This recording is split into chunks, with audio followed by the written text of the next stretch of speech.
ready to go ahead and get to our top 4 coverage where we have green-red mid-range versus mono-red aggro. And this is a matchup that I have not at least gotten to cover today. Have you gotten to cover it today? I didn't get to cover it, but I was just watching it. Yeah. Terrence on green-red actually just beat Dan Ward in 3, playing Esper Control, which I thought multiple times, Dan was going to have it, but Sarkin was yet again proving it's just a very good planeswalker. Yeah. Turning other planeswalkers into creatures. It's true. So, and this is actually a matchup that I found to go in green-red's favor more often than not. Because a lot of the times they're both trying to attack their opponent on kind of the same axes, except 2/2s don't really match up well against 4/4s, and that's exactly like they both got early game. Sure, Branden should be a little bit quicker, but between like the Lone Elves, the Shocks, the Growth Chamber Guardians, and like the early game that Terrence has, he should be able to hold up pretty well, and then be able to just take this game away with like Domri, Sarkin. There's a Varix Bladewing in the main board along with Chandra. Like, there's a lot of late game for Terrence here. Like that. Yeah, like there's a 1 of Nissa, 2 of Sarkins. Like he's definitely aggressive, but if we go late game, I can compete with you. 3 Dire Fleet Daredevils in the main. Wow. Yeah. No, I was just watching this against Dan, and I was just not prepared for what was happening. No, that is... Especially because now you got Domri, like you got to play Loner Elves. Domri's static effect is +1/+0. This is crazy. An elf just traded with a Lava Runner, which you didn't think would happen. That's not normal, yeah. Domri made it happen. So definitely Terrence, I think if he can hold this off long enough, he can take this game away if it goes late. Like we're already looking at it like... Oh, boy. That's a good blocker. Not only is that a 3/2 blocker, each of these mentions that he's making thanks to Domri are going to be 2/1 attacks. Yeah. And it's like, does Branden want to trade a runaway Steamkin with a 2/1 token? That's rough. Fortunate. Oh, and then he got to fight. And then it fights. Oh, ooh. Yeah, this is not looking all right, fantastic. Terrence finally found that Gruul deck that Domri can fit into. Yeah, no, Domri is a really, really good part of his deck. Like, he's playing all 4 of the Rekindling Phoenix, too, which in this game 1 are going to end up doing, like, a pretty massive amount of work since... the mono red list is not playing Lava Coil in the main. They just played like the regular burn spell, so it's always going to take 2 cards or a card plus a Goblin Chain Roller to deal with just that. And he's playing 4 of them, so this is not necessarily a good look if Terrence isn't something under 19 at some point soon. Exactly, like that. Goblin Chain Whirler, while it might have not done much, it definitely just put the Legion War Boss in check. And it also got rid of the token there. Right. So while it's not an end all be all in this matchup like it would be against, say, Mono White or against the Blue-Green like Paradise Druid decks, it at least is keeping Terrence honest for the next couple of seconds. Oh, definitely. We can also, we got a lightning strike for there, but both players are getting real low on... It was keeping Terrence honest for the next couple of seconds. Like, both players are getting low on cards here. It looks like Terrence has 1, Branden has 2, but... a Legion War Boss makes a creature every turn, so... Yeah, I was going to say, an unchecked Legion War Boss is like 5 cards. And a Frenzy is like 12 sometimes. We got a shock? We don't. That's not a shock, and that's not a Wizard's Lightning. Nope. So we're going to see how this goes. Because that Lava Runner can't trade with the Legion War Boss right now, since it doesn't have the buff. And he probably figured, I'm not even going to block the token, I'm going to try to race you and hope... maybe my Experimental Frenzy starts doing work on my next turn, because it's got to this turn really, because like if it doesn't this turn, then this Legion War Boss is already going to equal at least 3 cards by itself. And remember, that Mobilized District is still back there. Oh yeah, that's going to sit there lying in wait, just waiting. Oh, and then we got a Gruul Spellbreaker. Man. Like it's going to be a big also hit. 2 Branden cards has to by take. Itself. Yep. Because we're getting in with the 2 off the tokens, the Legion War Boss, and then the. So we've got 2, 4, 6, 9 damage here. So Branden's already at 5, and Frenzy's got to really start pointing all of these things just at the creatures to survive. There's really no hope of being able to do anything fancy like pointing 17 points of damage to your face. Like, that's not a thing here. Which Experimental can definitely do it, because Terrence is out of cards. And by finally finding that shock to deal with the Legion War Boss, Branden can start climbing into this, but it looks like he might have stopped there. So did Frenzy just stop itself? Or no. But I don't think he played a land yet. So if it's a land, he could still play it and keep going. Right. I think he's. I think it's just like I was gonna say. I think it's just light up the stage. Yep. Yeah. So he's just gonna decide what to do from here. Okay. Another light up the stage with a Goblin Chain Whirler. That Chain Whirler. Chain Whirler can definitely. Here. Because the Mobilized District. If he just plays Chain Whirler, doesn't kill the tokens because they're 2/2s, then he just fires up the Mobilized District, doesn't need the help of any other cards, and kills them on the swing back.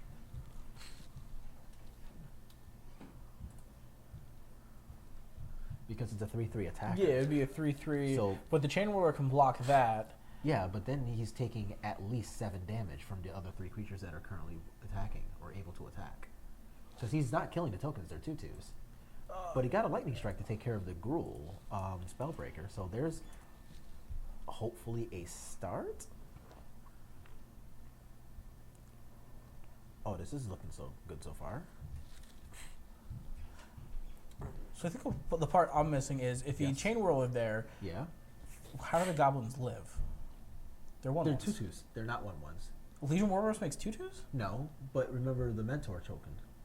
The Mentor triggers from the Legion Warboss. Oh, are there counters? I can't even see those counters. Yeah, the brown dice. That's why I was just like, wow, those are... Yeah, I could not see those at all. At least Branden can see them, which is all that matters. Right. Yeah, I couldn't even see those counters. I thought, I was like, I guess he messed his Mentor triggers, but no, he remembered them. Those, as soon as you pointed them out, I can see them now, but... Yeah, because they're brown dice. They blend in pretty well. Oh, they blended really well. Like, you can see the one and not the other, but... never mind. I was going to say, so he's going to block this and go to 1, but... Terrence has a Lightning Strike. Doesn't even have to care about that. That's the end of that. That wraps it up, yeah. It really, once that big hit came through, that was going to be a struggle for Branden if he didn't start chaining those cards. I thought he got out of it with the... It was pretty close. The Goblin Chain Whirler he was there, real but close. Like I said, I just didn't see those counters on there, so I was like, oh, here we go. We go Goblin Chain Whirler. We can block your... Oh, do we have no sound?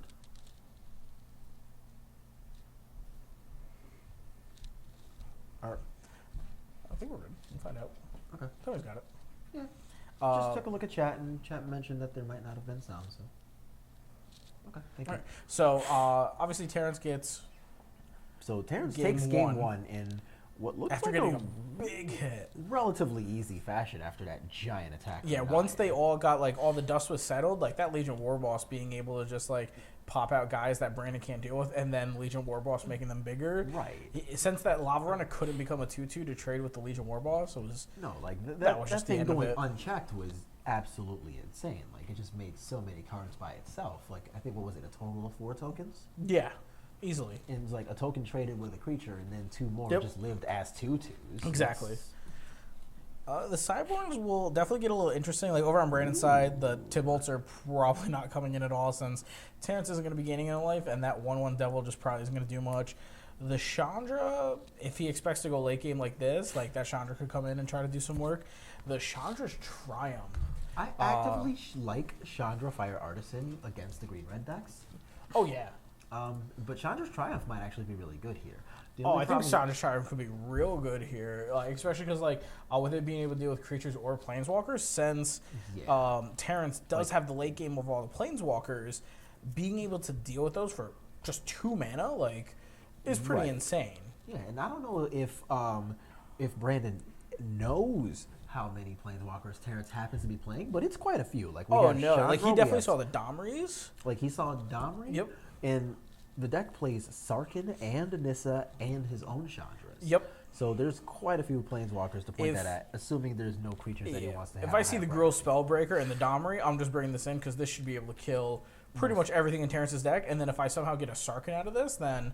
So much. That's just oh wow, this was even a better workout for me. Right. But Terrence is not without tools of his own either. So he's got a whole bunch. There's a ton. He's got 3 copies of Lava Coil just in case he wants to prepare for, say, Rekindling Phoenixes out of Branden's board. We've got Tybalt, which I actually do like siding in because it just 2-for-1s against things like. I think for Terrence, it's not that bad. It's actually pretty good. For Branden, I don't think it does a lot. No. As Branden's deck, I don't want to side in any of his 3. Whereas that Tybalt? But as Terrence's deck, I definitely want to side in the one that he has. Yeah. Because just the red deck has so many 1-toughness creatures that this thing looks great. Whereas siding in against Gruul is kind of embarrassing. Yep. But we've got Cindervines that we don't really want. Fiery Cannonades that we don't need here. I don't think so. Collision to Colossus, which we don't really need here. Yeah, I don't think he's going to try to go for that big alpha strike. He's just going to dwindle this game down and take it away. That Ripjaw Raptor. There's a Ripjaw Raptor in this board. that can do work. Because currently right now on this board state, Ripjaw Rapture is insane, and it's just going to draw you cards and trade with dudes. And being a 4/5, just I don't even know how many times I'm going to have this talk this week, but being a 4/5 against a mono red deck is so important because Lava Coil still needs an extra card. Yep. That's so nuts. That definitely, if that doesn't come in, I would be quite shocked. I would be like, oh, Terrence just couldn't find enough things to take out, but I'm sure he could beat it. So that Varix Bladewing is awesome, but that's way too expensive for this matchup. Right. You could even argue maybe the Nissa might be too expensive, but that Nissa could also just win the game. No, Nissa I would keep. Domri Here's open another board. Domri. With the Here's an Loner elf. Is this a Goblin Chain Whirler? Otherwise, it is. Okay, he needed that. So at least we're still playing Magic here. But yes. If this untap is something like a untapped Ripjaw Raptor fight, this game is pretty much over. If he finds that one of Ripjaw Raptor here to just fight and draw some cards and kill the Goblin Chain Whirler, that's just... Honestly, I'm kind of here for it. I like interactions like those. Those are fun to watch. Okay, so that's not what's happening here, but... But we are going to... just Lava Coil. No, it just brings in a Lava Use Coil, the mana. 3 mana, and it's not a Spellbreaker. Okay, so... No, you didn't have it, but might as well use the mana off of Domri and leave open the other mana. Or he just has a removal spell. Just Chain Whirl. You could just Lightning Strike him. No. All right. And he might just have some he could big just cards, and we're getting at the point where the big cards are gonna start getting relevant right here. Or there's just is there a land drop to make? Is there a land drop? It looks like it. That looks like he's making room for a land. Oh, this with is the bad. Land and the red. Bad times population, Branden. Oh man, that was a good sequence, and this is what we were talking about, where if Terrence can hold off the early game, these Planeswalkers can just take this game. Wow, my God. Man, a third Chain Whirler, still not enough against what's happening on Terrence's side of the board, but no. This is still... He's chunking away at Terrence. He has him down to 14, and he's only attacked once, but Branden's down to 1 card, and if this Chain Whirler dies, it can't do anything. Right. I don't know if Branden could get back into this game without an Experimental Frenzy or a Chandra of his own. This is where Chandra's Triumph wouldn't be horrible, because he's been keeping the Planeswalkers in check with these Goblin Chain Whirlers that he could possibly finish one of them off. It's hard to tell what loyalty they're at right now. But a Chandra's at 5 and Domri's at 4. So if he gets to attack the Chandra, and for some reason Terrence doesn't block with the Llanowar Elf, he's gonna go for Domri instead. Okay. I think either one, you're just throwing that Llanowar Elf to the wolves, and you're gonna keep both your Planeswalkers and then in living condition. Well, there's the 4th Chain Whirler. And there goes the 4th Chain Whirler. Right. But that probably wasn't exactly what we wanted here. Another Domri, which I guess we don't really want that here. No, we don't really need that. Unless somehow we needed mana number 8 and 9. 1, 2, 3, 4, 5 mana. Is this Sarkhan? Also a Sarkhan? Oh. Do we just have them all? Or is this a Nissa? It's a Vivian. I was not expecting the Vivian. He sided in the Vivian reads? Okay. Yeah, both of his Vivian reads. I guess that's fine, because he's got to sit here and he's going to build up getting cards off of Vivian, while Branden has to just work through these Planeswalkers or Terrence's 14 life. That's a lot. This Branden. is a tall order. He left the Blade Wing. Okay. Man. He was definitely I plan on we're going to live till turn 8, and then I'm just going to kill you. Yeah. Okay. So Terrence is just not worried about the 14 life. He just... Hey, Branden, my deck is bigger than yours. Yeah, he definitely he had the soul read that his deck was here and ready to win, because he definitely has made sideboard decisions that I don't know if I would have in this match. That Varix Bladewing in this board state right now could just be the end all be all. Oh yeah, and it would be in my sideboard right now personally. Honestly, I would have sided it right out for that Ripjaw Raptor. You're right. Exactly. Been well, now I want to know what he cut. How did he make room for Vivians and these and on top of the cards? Maybe he didn't bring in the cards we thought, Ripjaw and the Tibble and Lava Coils, but we've seen the Lava Coil. So we've seen the Lava Coils. Is he just playing 75 cards right now? Right. I'd respect that. I've done it before. If he just full 75 card Branden right now and just styled, I would go up and shake this man's hand right now. That would be hilarious. What I think actually happened here is that because he went over to so many Planeswalkers, I think he actually sided out the 2 copies of Legion War Boss and the 4 copies of Rekindling Phoenix. Looking at the Phoenixes, I think that is fine. If you got to imagine Cline's probably going to be bringing in the Lava Coils as well, so Rekindling Phoenix does nothing. So I can definitely see taking out those. The Legion War Boss just felt so good, but I can see on the draw being being on the draw and knowing that your opponent is on some number of exactly that card right there. Shock. Yep. and that he can also board into additionals, like say That's fair. Like Shivan Fire even. Yeah, I don't disagree on that. Okay, that seems fair. So that was probably what happened here, unless of course we see a Rekindling Phoenix. Yeah, or a Legion War boss. Then I'm just gonna assume he's playing 75 cards. Dire Fleet Daredevil Gets a shock. You know, I was gonna say, which can just ping out a Chandra and that's it. But you know, Branden is starting to assemble like a little 2-card combo there between Chandra and Experimental Frenzy, trying to really start finding some cards to dig back in because Terrence is at 9. Branden can possibly find the last of this damage and get there, but Vivian's going to shoot down the Experimental Frenzy. There's the Frenzy down. And now this is at the position where Branden... If Domri goes up, he can double cast that Varix Blade Wing, though. There it is. Or just all the mana that Terrence already has.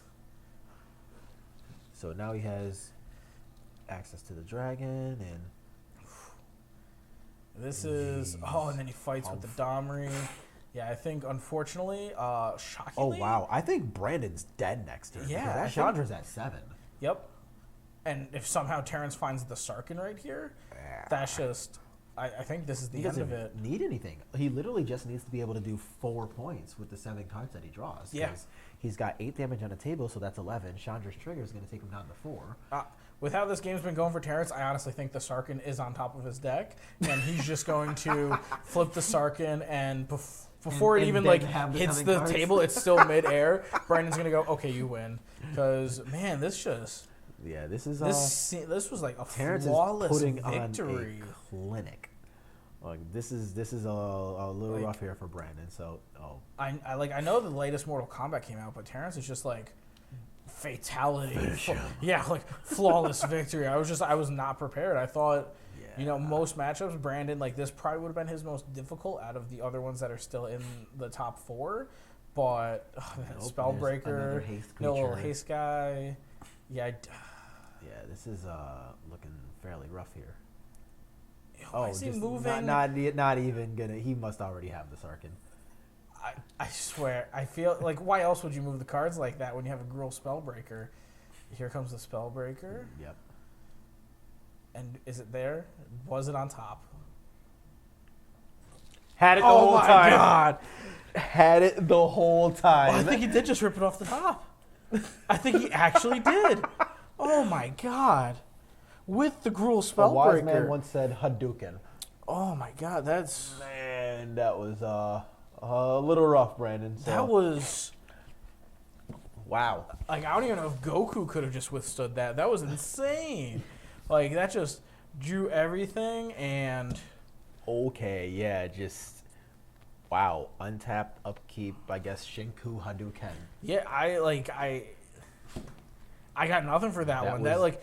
With Branden just having such a slow game with 3 Goblin Chain Whirlers, Terrence was effectively able to just assemble Voltron Planeswalker style and just end this game. And I was not prepared for that at all. No, like, I mean...